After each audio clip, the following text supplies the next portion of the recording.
Welcome into the Illini Inquirer podcast. Big day for Illinois football as they land a landmark addition in the class of 2023.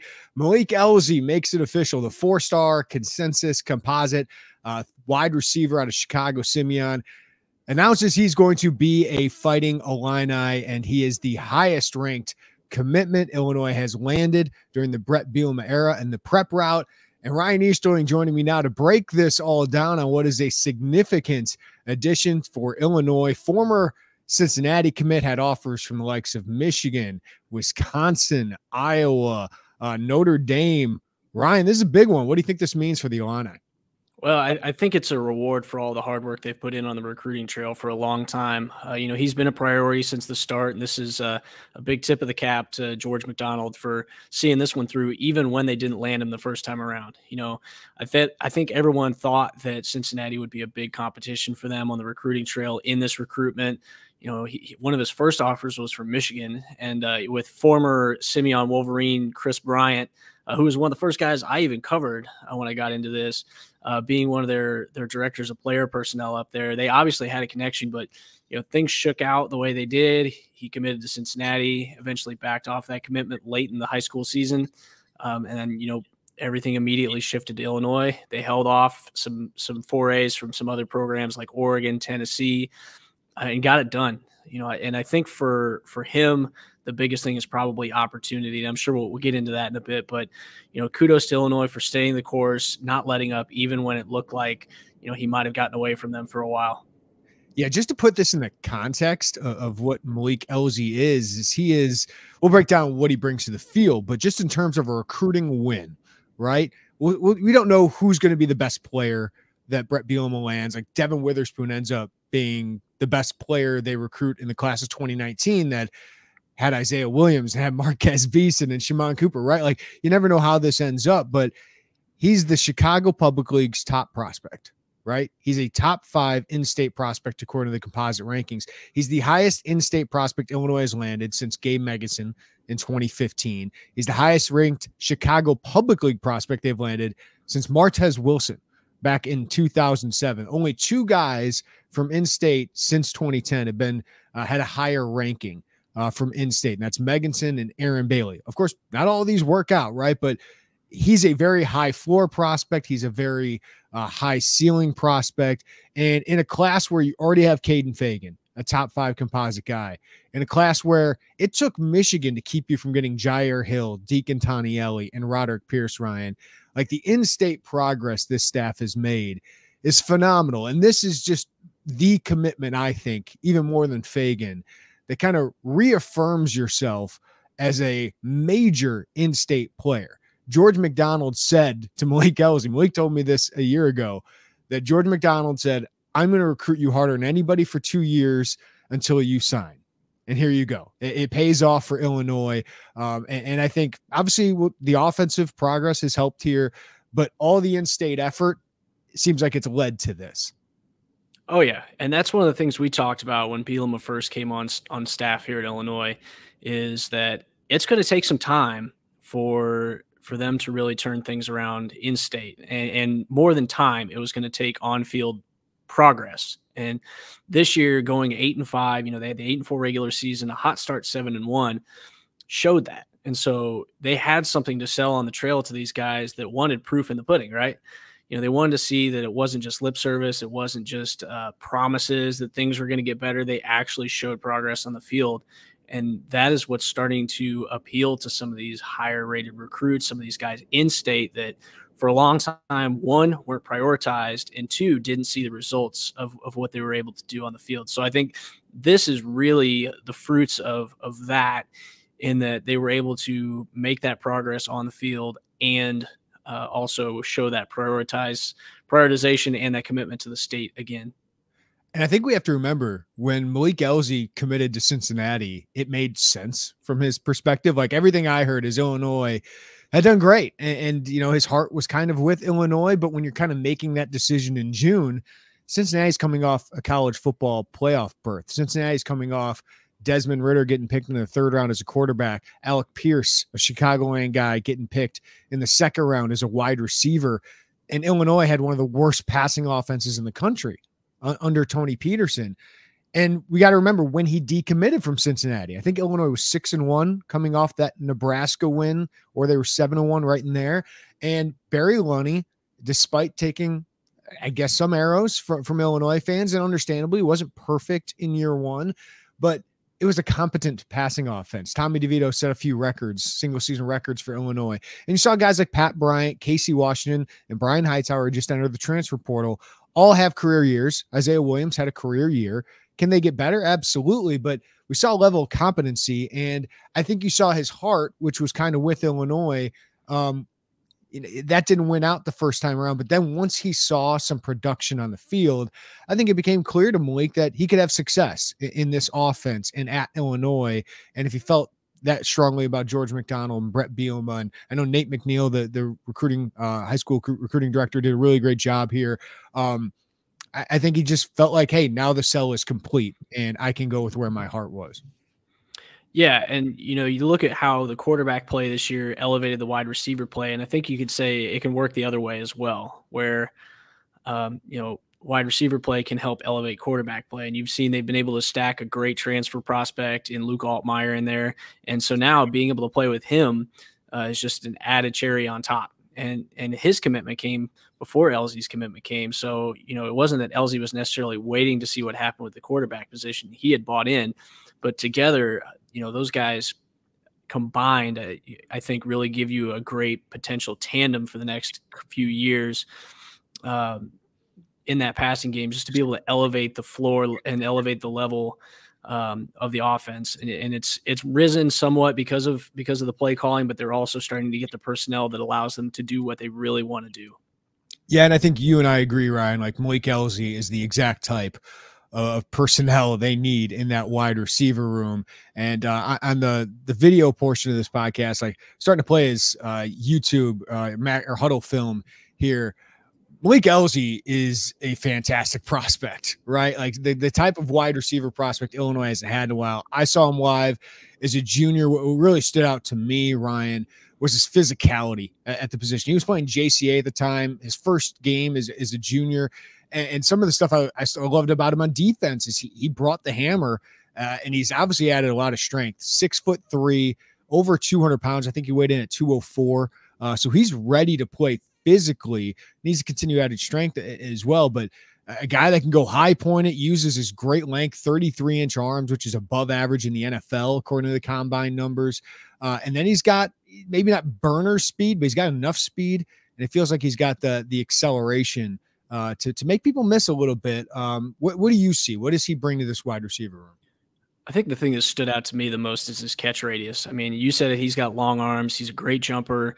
He's a tall body. So, to me, you can throw it anywhere near him, and he tends to bring it in. A lot of people have seen what he's done in 7-on-7 seasons, and people make the argument, oh, well, how's that translate to 11-on-11 when the pads and the helmets are on? But then he does it on the field when he's got, in 11-on-11 team situations where he's got pads, he's got the helmet, he goes up and he still makes those physically contested catches, or some of those circus catches. I got to see him this year against Lane Tech, and he had one where he was almost laid out, and it was literally a fingertip away from coming down with it. It was an incredible catch, or incredible almost catch. But he's just got that ability, and I think that gives a little bit of forgiveness to the quarterback to miss by a bit when you've got a guy like that. I mean, obviously, the better your quarterback is, the more likely the chances are to break a big play. But it gives your quarterback a little bit of fudge to be able to miss and still come down with that catch, especially when he can physically dominate defensive backs. Yeah, we'll have to do the comps here. Like, what can he be? And I'm struggling here because I feel like he's got a little bit of the length and maybe long speed of a Geronimo Allison, but I feel like he's physically built like Malik Turner, right? Like he's got that kind of physicality to him. So that kind of player. I mean, Illinois has had a lot of those guys here recently. Brian Hightower's big physical. Josh Amator-Bebe was just a physical freak, but not the twitchiest. I think Elzy's got a little bit more twitch to him, but I feel like he's got the potential of some of those guys that Illinois kind of lacked here the last couple of years. Yeah, and I don't want to create any sort of unrealistic expectations here, but he's got a little bit of Regis Bend to him. I mean, if you look at some of Regis's tape, he's not necessarily as explosive.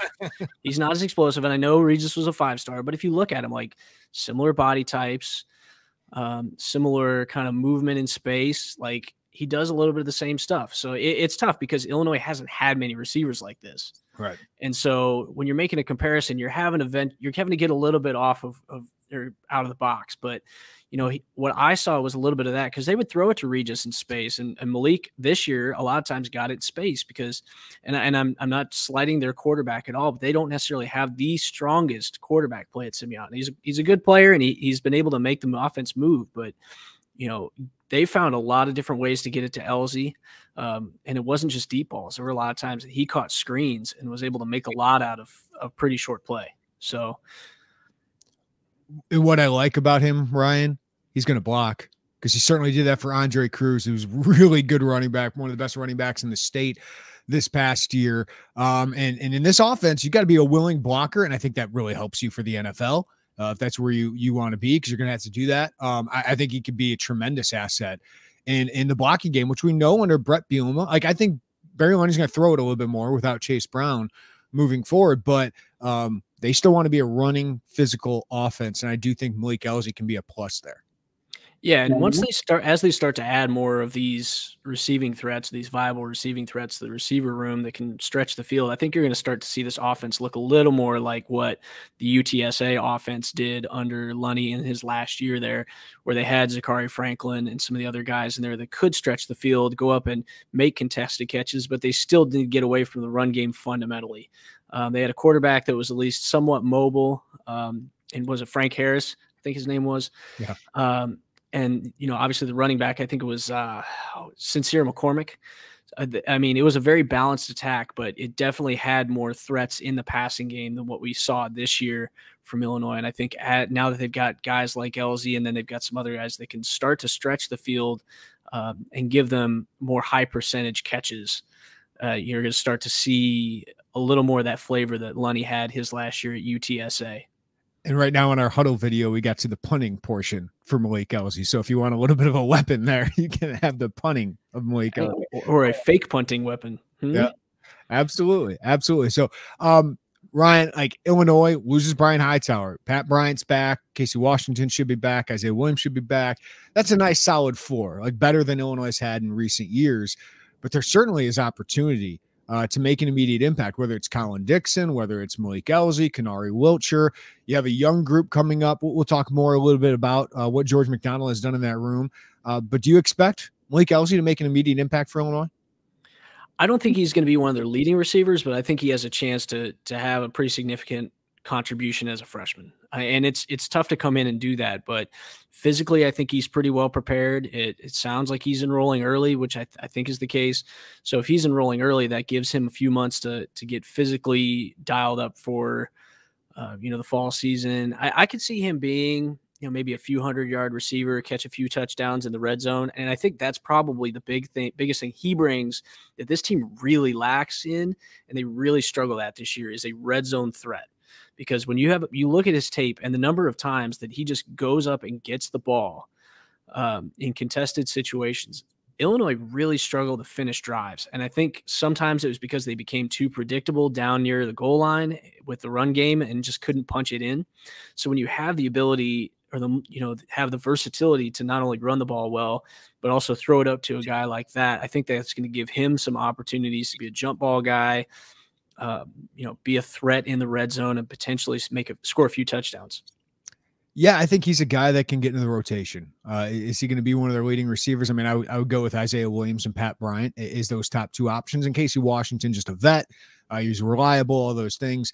But I can see him getting into the mix. Pat Bryant got into the mix as a true freshman. I think Malik Elzy is a better prospect, maybe more explosive than Pat Bryant. So I could see, like you're saying, maybe the third leading receiver on this team. Like that wouldn't be out of the question. For me, you just never know with freshmen. But among this class, I think he's got a chance to, among a lot of these guys on offense, to make as big as of an impact as any. I think we got to shout out George McDonald, right? He took over, arguably, maybe besides quarterback, Ryan, the worst position group from the Lovie Smith era. They just did not recruit that position very well. The in-state prospects they just weren't able to get, the St. Louis prospects, they weren't able to get most of them. And he took over a room that, remember at the time, he had to move Isaiah Williams and Deuce Spann from quarterback to wide receiver, and they were two of the best threats during Brett Bielema's first year.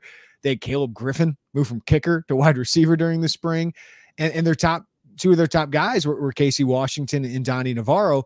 Casey Washington was the fourth wide receiver this year, basically. Donnie Navarro transfers, goes to Northwestern, doesn't make a very big impact. So he took over a room that wasn't all that good. The last 2 years, though, he's gotten a haul, man. Hank Beatty, Ian Pugh from in-state, Sean Miller, very good prospect who chose Illinois over several Power 5 offers. Ashton Hollins, a little bit of a boomer bust guy maybe, but length and speed is certainly there. We'll see how he develops. And then this year you get Malik Elzy, Colin Dixon, who I thought before Elzy might have been the best offensive player in this class that they got. And then Kanari Wilcher, a guy you've been high on at wide receiver. They move from a DB prospect to a wide receiver prospect, gives him a burner. What do you think about what George McDonald has done in that room?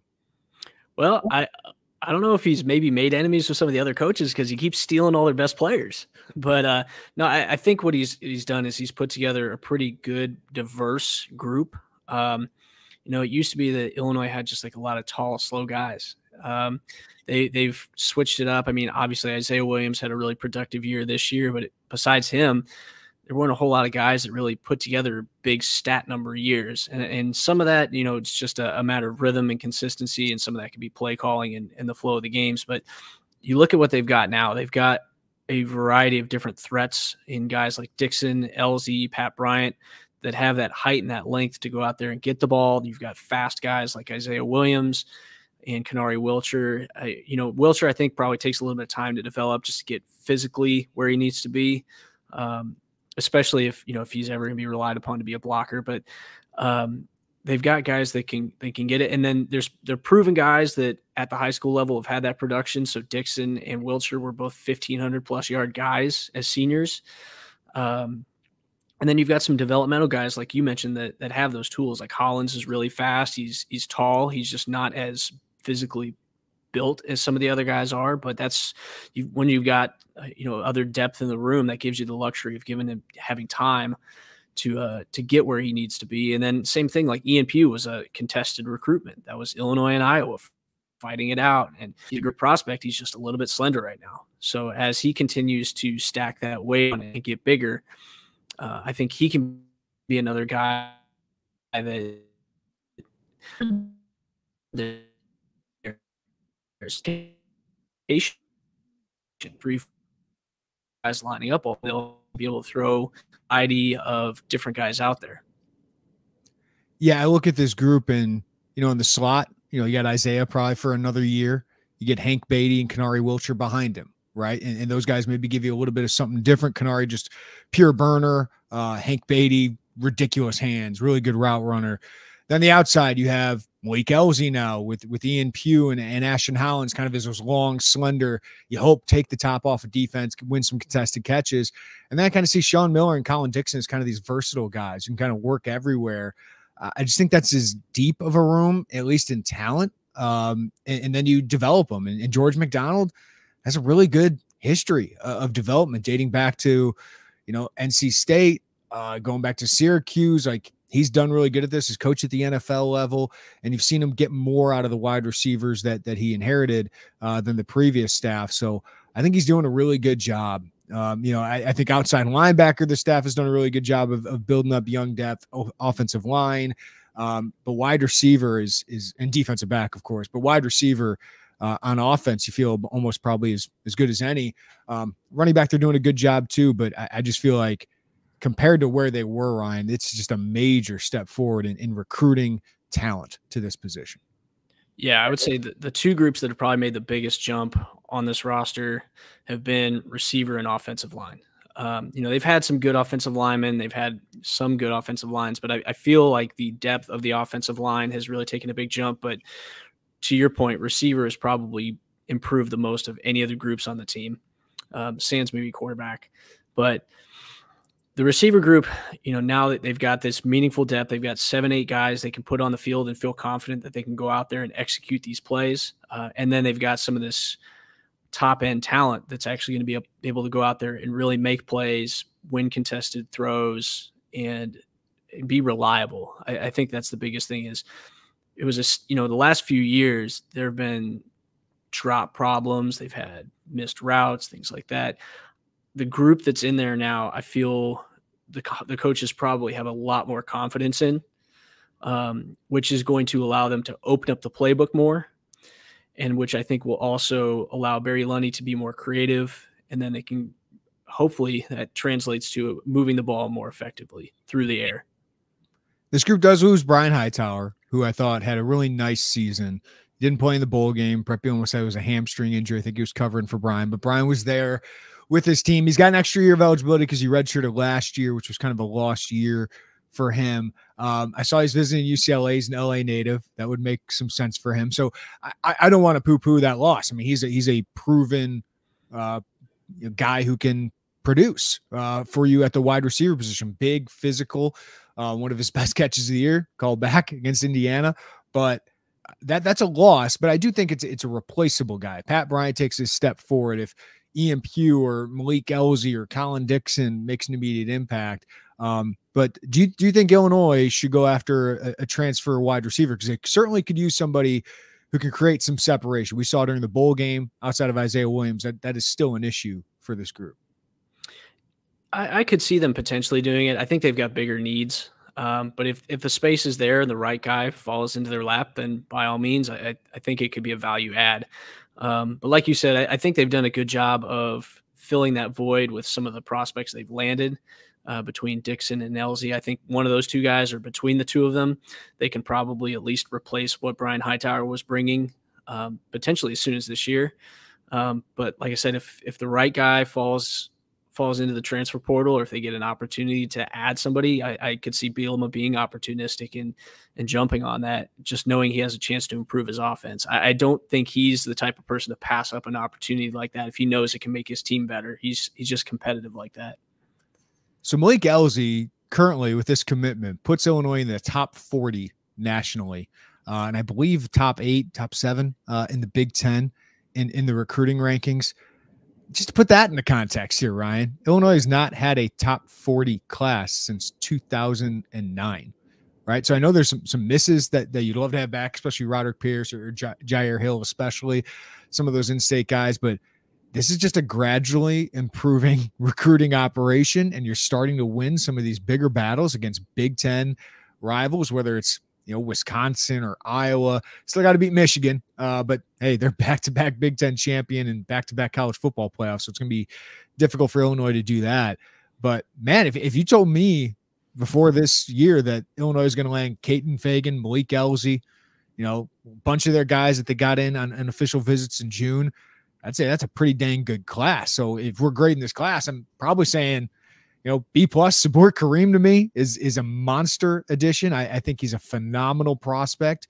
The questions I still have in this class are defensive line and quarterback. But outside of that, I'd probably give this class a B+, given Illinois' history.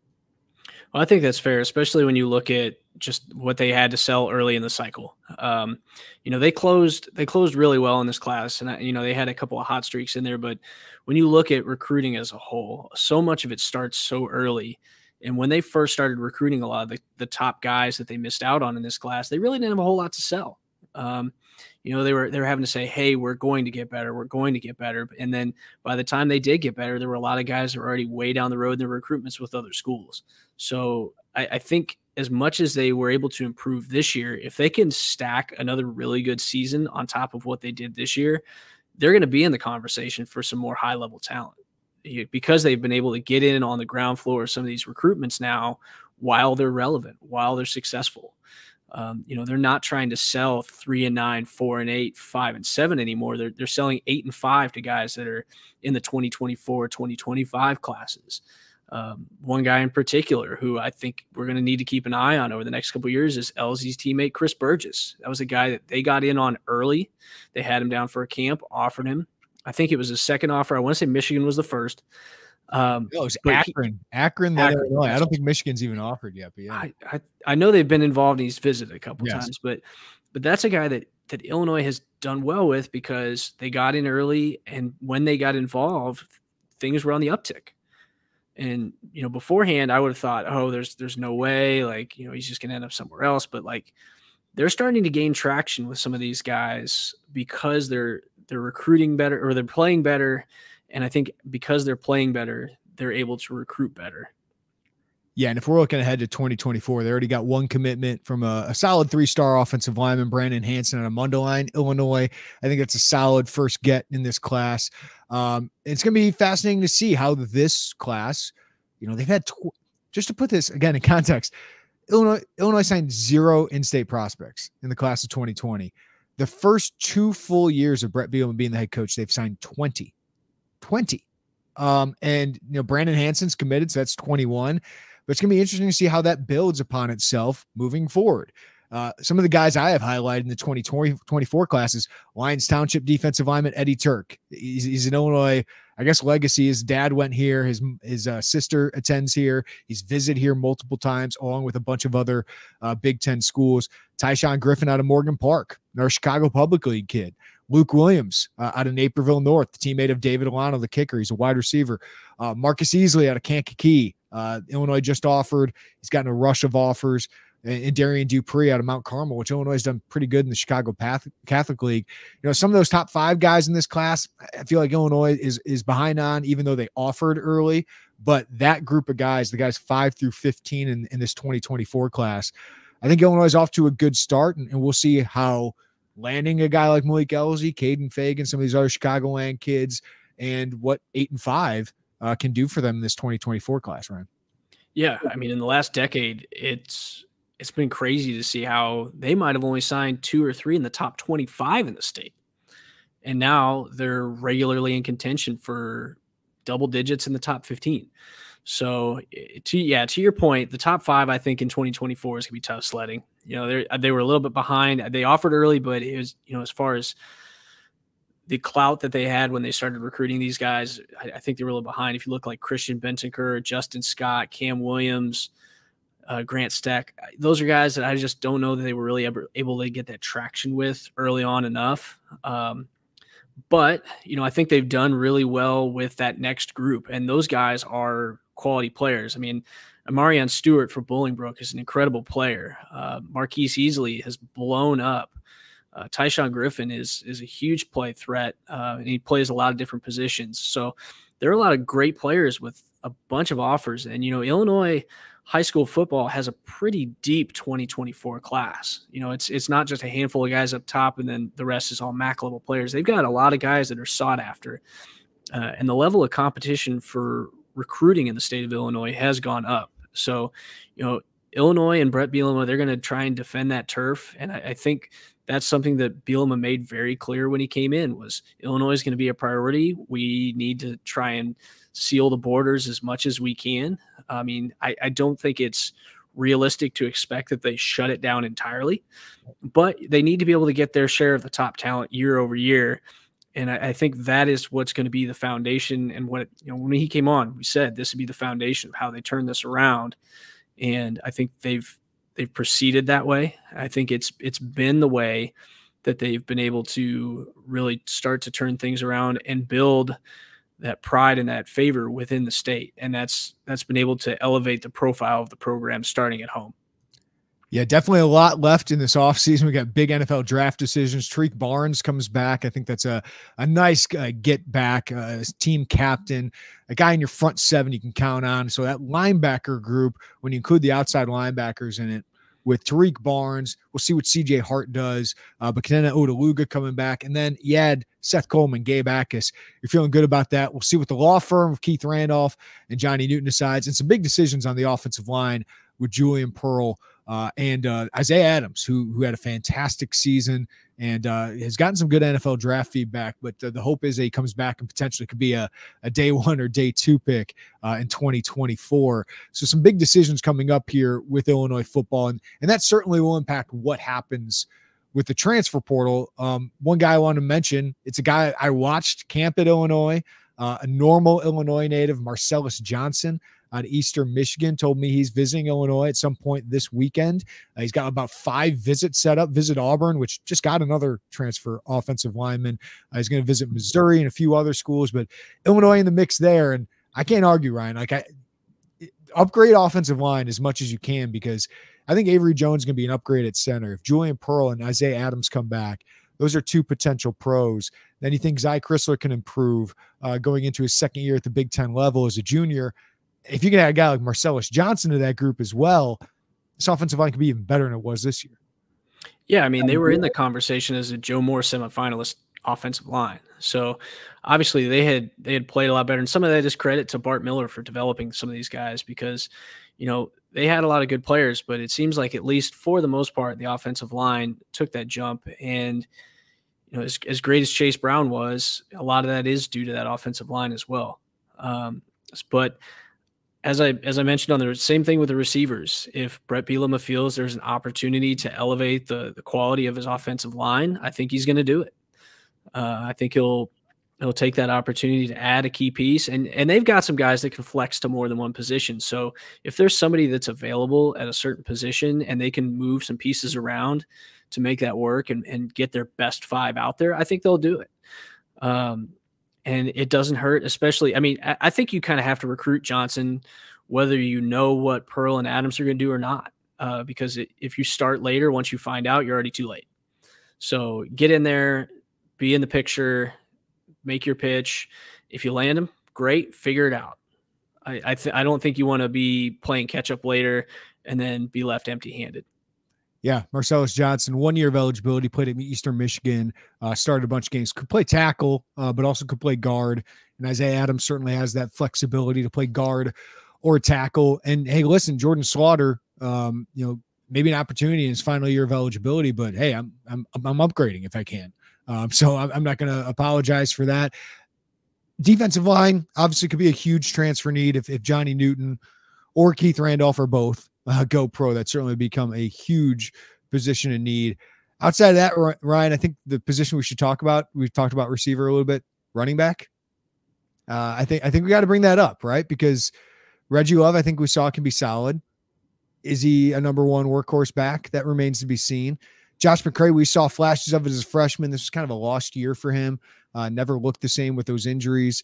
And then certainly Jordan Anderson, Aiden Lawfrey, and Caden Fagan have talent. But my position on running back has been, if you can add a star, like the Carson Steele guy from Ball State just went to UCLA, if you can add a running back of that caliber, of that proven production, I'd go get one. But I think it's got to be a guy who can be a star.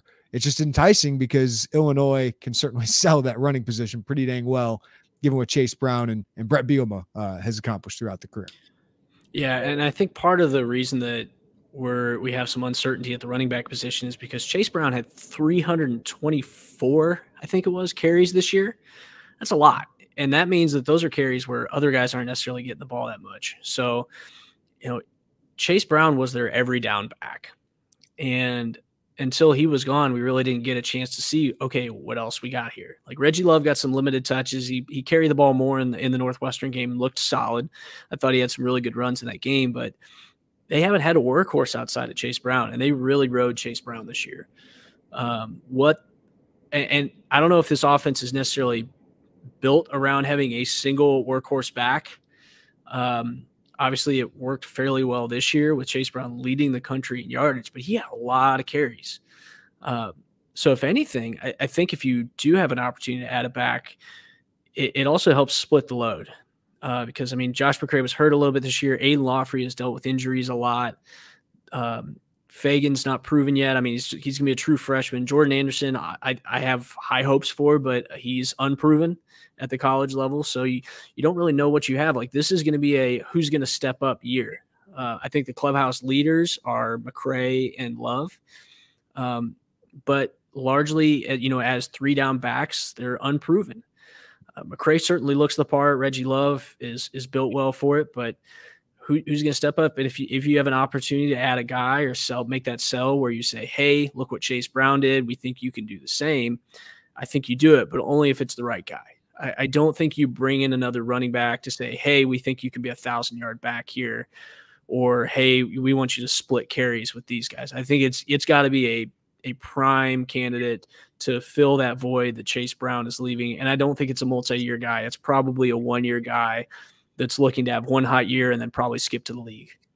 I would agree with that. I would agree. I think it's got to be someone who's proven to be a star at this level. And we'll see if that guy is even there. I know they feel good about their options. It's just, hey, they're unproven. And in this portal era, you have a chance to upgrade. You might want to try an upgrade. Any other thoughts, Ryan, before we get out here? Well, no, it's just with a few days left here. Obviously, they've got a chance to host some transfer visitors. We haven't heard any news yet, but I'd imagine that things start to leak out just as things play out. But I'd be interested to see who ends up in town. I mean, other than Johnson, who we know is visiting, if they do host any other prime transfers, and just see like who all is looking around. I think there's still going to be some guys that wind up hitting the portal. I think there's going to be still some movement in rosters. I mean, Illinois potentially could still see some guys leaving the program. I think they're going to have to because it's just where the numbers are right now. Yeah. But they keep a close eye on this. Pat Embleton's great at keeping a track of the roster and all their personnel and making sure that they wind up where they need to wind up. But I'll be interested to see, because they don't want to be too reliant on the portal. They want to get what they need in key specific or strategic positions, and be opportunistic whenever the right guys come along. But I'll be interested to see if they maybe fill one or two more spots at some key spots to help fortify the roster, both through the spring and moving into the fall too, because this spring is going to be critical for the team taking that leap, getting the new quarterback assimilated into the team, and really building that chemistry that they're going to need to keep this thing going. Yeah, we mentioned Hightower. Vertus Brown also enters the portal, a guy who kind of switched positions a lot in his career. And this staff just didn't seem to have what they wanted, the offensive line and the defensive line. They just had better options. So he kind of had fallen down the depth chart. So not a surprise that he's transferring. And I don't think it'll make a big impact on the 2023 class, or the 2023 season, but great kid, man. Great recruitment to cover. It was a big win for Lovie Smith and that staff at the time. Just ended up working out here at Illinois. All right, that'll do it for us on the Illini Inquirer podcast. Big day for Illinois football as they land Malik Elzy. Check out all our content up right now at IlliniInquirer.com. You get $1 for your first month of VIP access if you don't have it already. And give us a follow wherever you get your podcasts. Like us, review us. We appreciate all of that. And check us out on YouTube as well. For Ryan Easterling, I'm Jeremy Werner. Everybody take care of each other. Have a great day. We'll talk to you next time on the Illini Inquirer podcast.